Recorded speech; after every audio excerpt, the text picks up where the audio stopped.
পাইলি না রে যুবক। মনে চাইছে পার্কে যাবি, দৌড়ায় গেছো, কেউ বাধা দিছে, মানো নাই। মনে চাইছে দাড়ি কাটবি, কেটে ফেলেছো, কেউ বাধা দিছে, মানে না, মানো নাই। মনে চাইছে মোবাইল চালাবি, চালাইছো, বাধা মানো নাই। মা বাবায় বাধা দিছে, মায়েরে গালি দিছো, বাবারে গালি দিছো। আলেম বিরোধিতা করছে, আলেমের সাথে দুর্ব্যবহার করেছো। শিক্ষক বাধা দিছে, শিক্ষকের সাথে বেয়াদবি করেছো। কত মোবাইল নিয়ে গুনাহ করে করে রাত কাটাইলি। আর কত রাত গুনাহ করলে তোর আশা মিটবে? তারপরে তুই তওবা করবি, বল এখনো কি তওবা করবি না?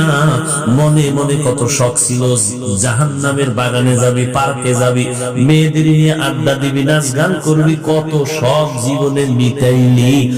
এখনো কি তোর বাকি আছে? আরো গুনাহ করবি, তারপরে তওবা করবি। তবে আগে আমাকে বল, তোর হায়াতের আর বাকি কয়দিন? করোনার ভেতরে যুবকের লাশ, আল্লাহ, ছাত্র জনতার আন্দোলনে তাজা যুবকের লাশ, ঘুমের বিছানায় যুবকের লাশ, পানির নিচে যুবকের লাশ।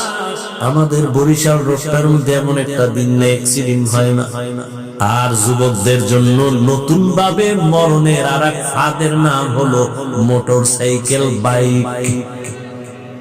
কি ওটার উপর উঠলেই তো শরীর আগুন হয়ে যায়, কি আর ঠান্ডা ঠান্ডা না? আর পেছনে যদি কোনো বিপরীত পাশ থাকে তা তো আরো আগুন। ধাম করে গিয়া বাসের চাক্কা তলে ফিরে গেছে। টেলিফোন